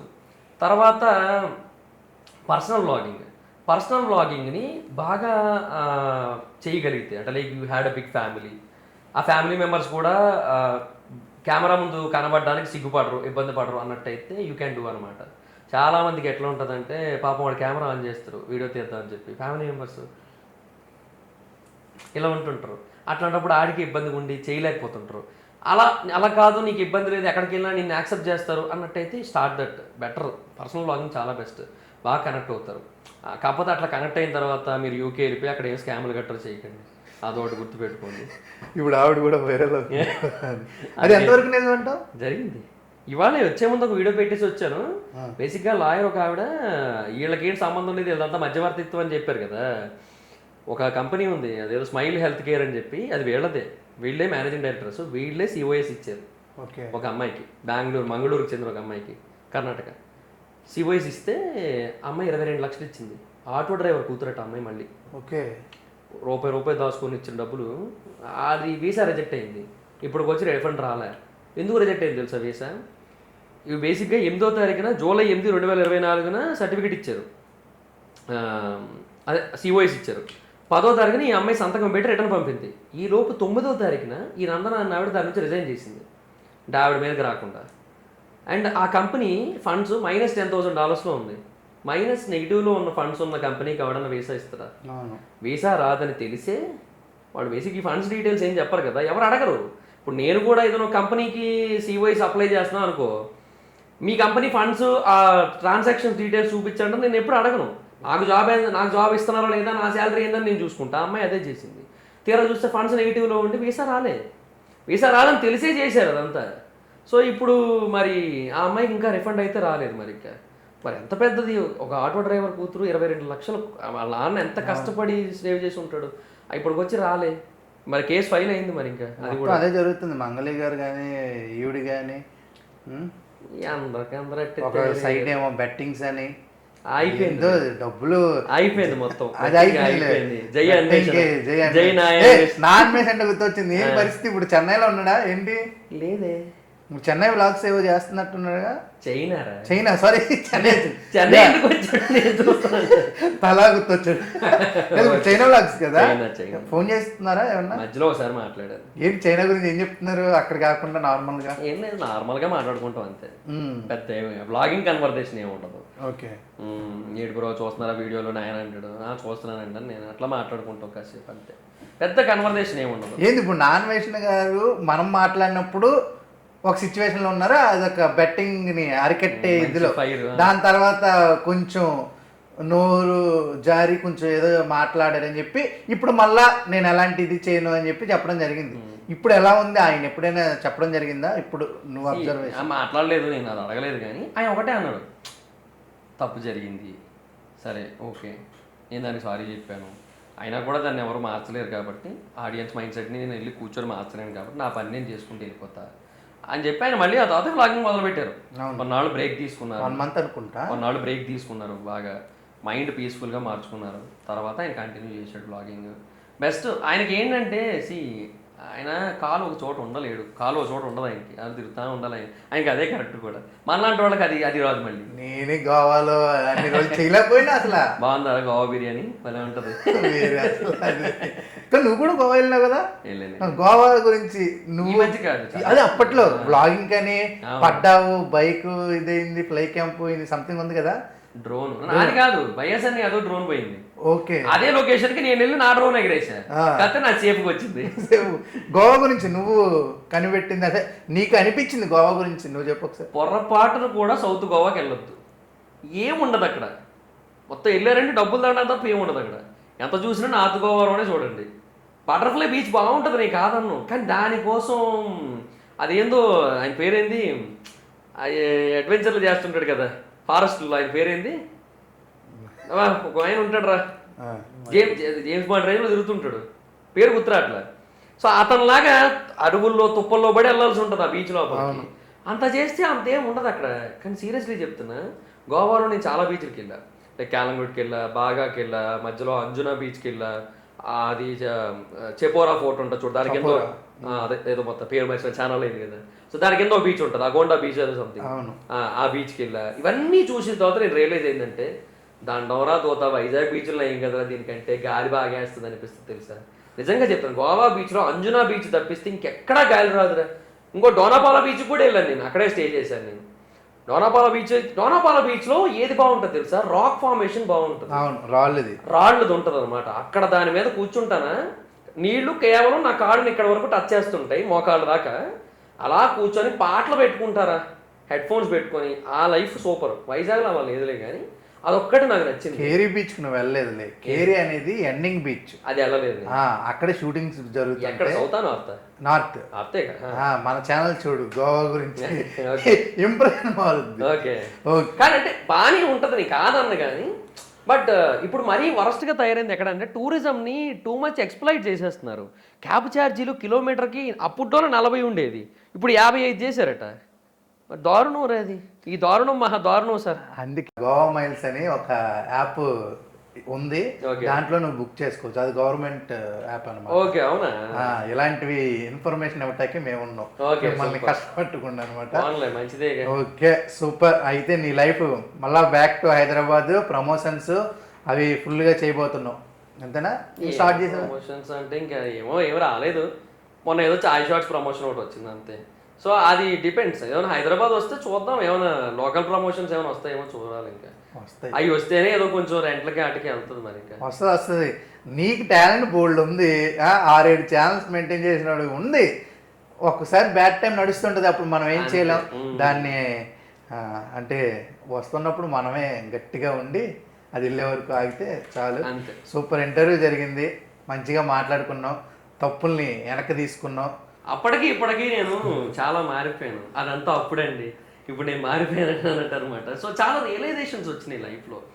అంటే మనతో పాటు మన కష్టంలో ఉన్నప్పుడు ఎవరు ఉంటారు మనతో, సో మన ప్రాబ్లమ్స్లో ఉన్నప్పుడు ఎవరు వదిలేస్తారు మనం.